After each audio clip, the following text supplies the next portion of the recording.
Thank you for coming and thank you for inviting me to speak today.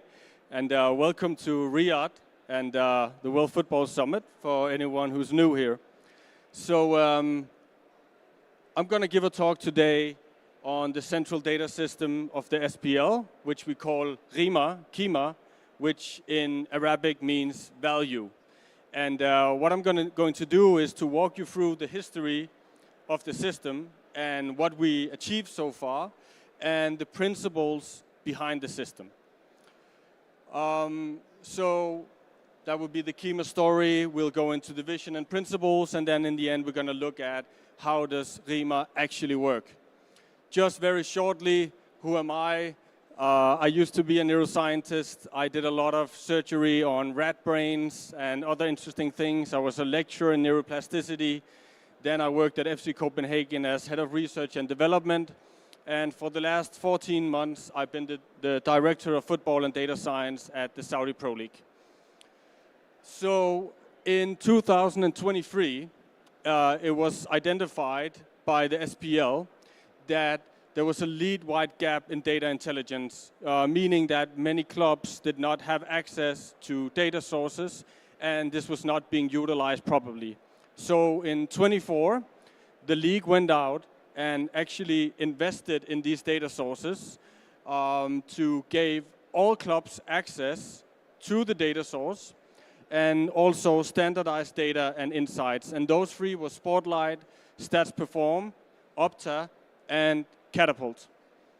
So what are those providers? So one is Spotlight. So that is our stadium tracking. It's a technology called LiDAR tracking. I'm not going to go into the technology of it, but it allows us to track movement and physical output from all players during a match. Then we have Stats Perform Opta, which is match event tracking, where of course we track shot taking, passes, a lot of data from football, as you might know. And the last one is Catapult, where we are monitoring load in training. So with these three providers, that allows us to monitor matches physically and through event data and in training. So that's the full package. So you might ask, so why is that important? And we don't have to go through a full week, but this is an example of how a football week actually looks for a team. This would be a periodization where on the Sunday, you'll have recovery training for your players. Here you use Catapult to monitor that and make sure players don't do too much. The players that didn't play had to get extra minutes, so you give them extra exposure. Through Spotlight, you look into the injury risk predictions, you get insights from that, you talk with the physical team. And through Stats Perform, the analyst will do a post-match analysis. And so what you can see, I'm not going to go through everything that happens, but what you can see is that every day in a club, you utilize these data sources, and you utilize it to understand the game, understand your team, understand your players, and be prepared for the next match day. So these are very, very valuable tools in order to monitor performance and increase performance. So now we had these data sources, but we needed a clear vision for it. And the vision was to become the pulsating heart of the SPL, meaning the central data system in which all clubs can go and look at this information. So we would have performance, technical data, and medical information in there. We also want to make sure that we have full data integration. So for those of you who work in clubs or might have worked in clubs, you know that an issue is that you have maybe these data sources, but you have it on 10 different platforms, which is really, really annoying. And that's one of the things, me personally coming from a club, that I wanted to make sure that we were solving with this platform. So we wanted to unify all the data sources in one platform. And after that, we then want to give it back to the clubs, give them access to the platform, and thereby drive development of the technical staff and players through the platform. So in some ways, it also becomes an educational tool for the SPL in teaching analysts, teaching performance, teaching medical teams how to understand the data. So very shortly here, no, I don't want to go too much into the philosophical issues of data because there are a lot. But remember that football data is very, very complex. So you could say, if you look at baseball, for example, baseball is also complex to analyze, but the thing about baseball is that many of the events you have are very stationary. You have a guy throwing a ball and you have a guy pitching. That's a very, very stationary situation, where in football, that situation basically doesn't exist. Every single situation can be analyzed from anew, right? Even a goal kick, the positions of all players are different from each time. So mathematically, that creates issues. And also, football is very contextual. Are we in the first minute? Are we in the last minute? Are we playing with a low block? Are we playing with a high block? All of these things matters for the data. And the last thing is that football has an extreme high variance and randomness due to the fact that there's very few goals in football. If you look at basketball or handball, you have a lot of goals, meaning that the randomness flattens more out, where in football you have around 2.5 goals per match, so one lucky goal can have a huge effect on the results. So in order to solve this issue, we said, okay, so what should be the principles of our data system? We said one is we want high resolution, meaning that you need to be able to capture data at the finest granular level, but also be able to showcase that. You want to have perspective, being able to show in different time periods. You want to be able to see it for different formations your team might play, for different positions your players might play, and you want to have the context in how do we look at the data in relation to each other, right? So, and the last principle is the educational, that we want to use QIMA to engage with clubs, speak with clubs, and educate them on how to use the system. So this is the QIMA architecture, so of course it's a lot more complicated than that, but basically you have Catapult, Spotlight, Stats, Perform, and then we're also going to add in club input. It's then, processed within our cloud environment, and then it goes throughout in a display environment to the clubs and also currently to the Saudi national team. So if we look at the system, so this system was actually already implemented at the beginning of this season, meaning that all clubs currently have access to the the system, and all clubs are using it. And the way we wanted to do it is we have 6 fundamental pages to the MVP that we brought out. The first one is the ability to look at a specific player and look at his stats. So if we look up here, we can choose the player. We can choose the team he's on. It might be a player that played in different teams, so you might want to see data from when he was in another team. You can choose his age because he's gotten older, so you might want to see how he was when he was 23 compared to now. We can choose the formations he's played in, the oppositions he's played against, the competition, and then we can choose the metrics. Currently, we have around 500 different unique metrics within the system, which is, of course, Opta metrics, Catapult metrics, and Spotlight metrics. And what you see down here is then the context, which allows us to change the context in which you're analyzing the data. Then we have the same here, which is more in terms with the high resolution. So now we want to see one player, but through many days or many time periods. So we can change that now to say we want to see each single day, or each single week, or each single month, or even each single season. So that allows for you to have many different viewpoints of it. And the same goes down here. So when we're comparing the player, we want to understand, are we looking at him compared to himself, or are we looking at him compared to another team or players on his team?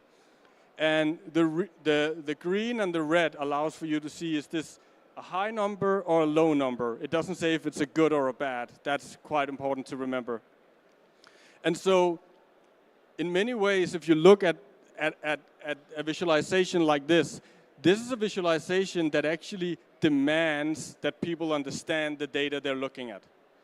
That is part of the educational, because we could most likely just have gone to an AI company and said, listen, we want a platform that tells every team who's the best player and which lineup are we playing tomorrow. Rather, we need to use this to educate the teams in understanding the data they have. And it's a fundamental principle in QIMA. We then also have the many players, where you can now look at all players in your team, or you can look at all positions in the league, or whatever you want, and you can toggle more players and thereby analyze their performance. Then we have the team page, where it's basically completely the same as the player page. So now here you look at one team, and you can now see total fast breaks, for example. How are they in the league compared to the other clubs? And again, it allows you for a quite granular and deep analysis of this. You can also go into the specific team and now again see over time, how are we doing? One of the main things that are really important for the system is that the way we design this is through the wonderful team that I have, which are people who used to work, our department, everyone used to work in clubs, and they have a good fundamental understanding of what are the actual questions that a team might be asking the day after a match or the day before a match. And that is one of the main things that we want to know. So you want to know what were our output last week? How was it the week after? How was that affected by our training? And this is some of the things that the system allows us to do. And now, again here, we can now choose many teams, and we can again compare how each of these teams compare to each other in the 500 different metrics that we have. Okay, so currently, we've gone off for a really, really good start with QIMA. We have 111 users across all 18 SPL clubs, and also the Saudi Arabian national team. It was used now here in the World Cup qualifiers. And we have an average of 2 logins per day per club, which is quite good, looking at that this is all the time they've had the system. So you also have international breaks, you have days off, so the number is probably quite a lot higher than that. And another thing is that we also help the clubs in understanding the data. So we don't just give them a platform, we actually give them a platform and support. So the different directors in our team will then have close contact with the heads of performance or the head of analysis in clubs and help them to understand the data and thereby increase the knowledge and the level in the league. So what are the benefits of a system like this? And remember that this is the work that we've done in a year. And of course, QIMA is not done now. We're just beginning with it. But one of the huge, I would say, achievements that we have is now we've integrated all the data sources. So now we can start to really, really work on the data and increase the platform and make it stronger and stronger over time. Because that was the fundamental task that we were set out to do. So the benefits is the first one, unifying all data sources. So one of the next things that our team is sitting down and doing is looking at not only what does Catapult say about your training, but what does this specific Catapult metric combined with a Spotlight metric, combined with an Opta metric tell us? So that is the next level of insight where we actually look. So a good example could be pressure in football. So having high pressure, that is a stat that is normally quite difficult to analyze because weaker teams tend to have more pressure on the opponent team. However, the best teams tend to have the best functioning pressure. But if you just look at the amounts of pressure, you're not really getting a clear understanding of the most successful pressures. But with a technology like Spotlight, we can actually go in and see, okay, what is the best speed, for example, that the teams have in order to have a successful pressures? What time periods, where on the pitch is it? So that allows for completely different insights and the next stage for the QIMA analysis. The other thing is that it's democratic. So all clubs have access to this, right? So that kind of levels the playing field. Of course, some clubs have more data analysts than others, but at least they have the same platform to work from. And that is extremely important, in my opinion, in a league like the Saudi Pro League, where you want to have all the clubs get better.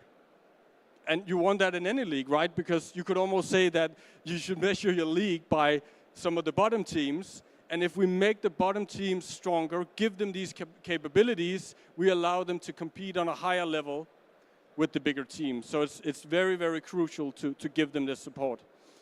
Then, of course, there's insights.